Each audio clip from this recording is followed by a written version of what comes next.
21 मई 2021 को जबलपुर के खितौली पुलिस थाना में एक कॉल आता है। वो इंसान कहता है कि उमरिया रोड में एक बाइक खड़ी है और उसके थोड़ी सी अंदर जाते ही एक डेड बॉडी पड़ी है, जिससे बहुत ही गंदी बदबू आ रही है। ये लाश उमरिया रोड पर है। थोड़ी देर बाद पुलिस हरगढ़ जंगल में पहुंच जाते हैं। वो देखते हैं कि उसके शरीर को रस्सी के सहारे पेड़ से बांधा गया है। उस आदमी का हाथ पैर रस्सी से बांधा हुआ था, लेकिन एक हट्टे कट्टे आदमी को ऐसे बांधकर मारना ये किसी एक इंसान का काम नहीं है। जरूर इसमें काफी सारे लोग होंगे।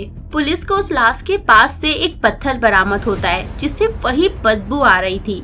ये बॉडी को देखकर ही कंफर्म हो गया था कि इसका मर्डर हुआ है और इसकी शक्ल पहचान में ना आए इसलिए इसके चेहरे को खराब कर दिया था पत्थर से मार मार के। लेकिन कौन है ये इंसान और क्या दुश्मनी हो सकती है इसकी? पुलिस ये सोच ही रही थी कि तभी जिस इंसान ने पुलिस को कॉल किया था, नारायण पटेल, वो जंगल पहुंचता है। उसने कहा कि सर, ये मेरे भाई की बॉडी है। पुलिस उससे कहते हैं कि तुम इतने यकीन के साथ कैसे कह सकते हो, जबकि इस बॉडी का तो शक्ल भी पहचान में नहीं आ रहा है। वो कहता है कि सर, मेरा भाई 4 दिन से गायब है और वो झाड़ियों में जो बाइक खड़ी है वो मेरी बाइक है। मेरे भाई की नई नई शादी हुई है। ये कपड़े मेरे भाई के हैं। पुलिस उसकी पहचान सोनू पटेल के नाम से करते हैं। पुलिस सोनू की बॉडी को और वहाँ पे पड़े हुए कुछ अहम सबूत भोपाल मेडिकल इंस्टीट्यूट भिजवा देते हैं और सोनू के घर चले जाते हैं। वहाँ पुलिस को सोनू की वाइफ गायत्री मिलती है। इन दोनों की शादी 4 दिन पहले ही हुई थी। सोनू की वाइफ कटनी की थी। पुलिस उनसे सोनू के बारे में पूछताछ करते हैं तो वो बताती है कि मेरा फोन खराब हो गया था, वो उसे ठीक करवाने गए थे और रात तक वापस नहीं आए। घर के सभी लोग मुझे ही दोषी ठहरा रहे, जबकि मेरा तो कोई हाथ भी नहीं है। उसकी बात सुनकर पता नहीं क्यों पुलिस को ऐसा लग रहा था कि ये जरूर कुछ न कुछ छुपा रही है। पुलिस उससे कहते हैं कि तुम्हें जो कुछ मालूम है हमें बता दो। तुम्हारा एक सबूत तुम्हारे पति के गुनाहगार तक पहुंचने में हमारी बहुत मदद करेगा।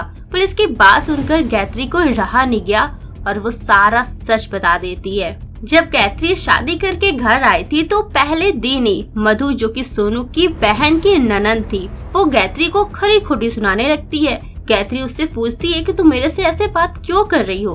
तब उसने कहा कि सोनू के साथ मेरा लव ऑफ रिलेशनशिप था और तुम हम दोनों के बीच में आ गई हो। इतना कहकर वो वहाँ से जाने लगती है और जाते जाते उससे बर्बाद कर देने की धमकी भी देती है।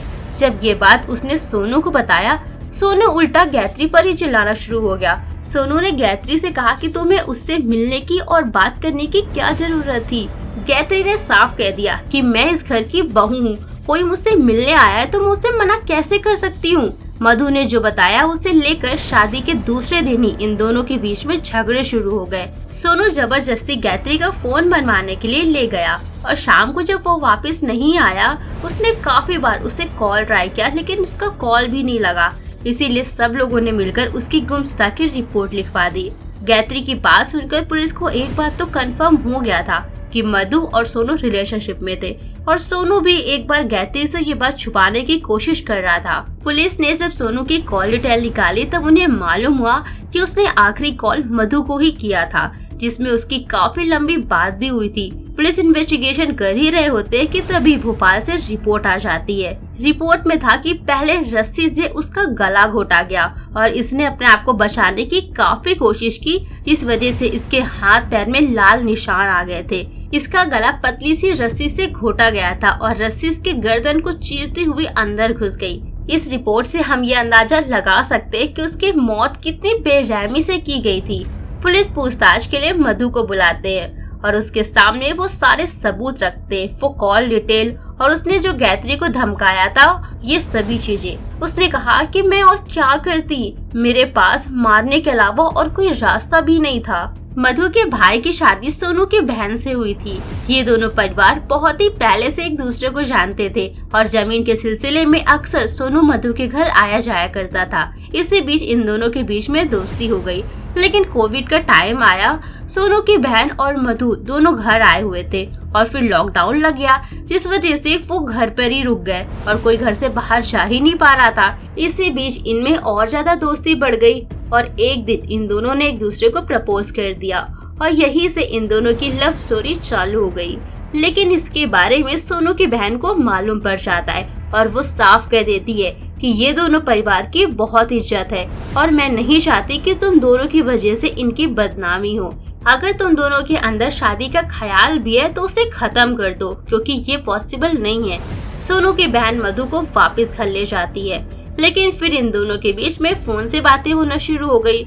सोनू मधु को यकीन दिलाता रहा कि वो शादी जरूर करेगा और वो काफी बार मधु से सेक्सुअली मीटअप भी करता रहा। लेकिन फिर एक दिन जब सोनू की शादी फिक्स हो गई, मधु पूरी तरह टूट गई। लेकिन फिर भी सोनू उसे मीटअप में चलने के लिए कहता है। मधु साफ मना कर देती है, लेकिन फिर सोनू उसे ब्लैकमेल करना शुरू कर दिया, क्योंकि उसके पास उसकी कुछ वीडियोस और फोटोज थी जिन्हें वायरल करने की वो धमकी दिया करता था। सोनू जो कहता गया मधु वो करती गई। वो बेचारी कुछ और कर भी नहीं सकती थी। जब सोनू की शादी हो गई और मधु की शादी लग गई, सोनू ने फिर से उसे मीटअप में चलने के लिए कहा, लेकिन मधु ने उसे साफ मना कर दिया और उसे कहा कि मेरी अब शादी लग गई है, मुझे अब तो छोड़ दो।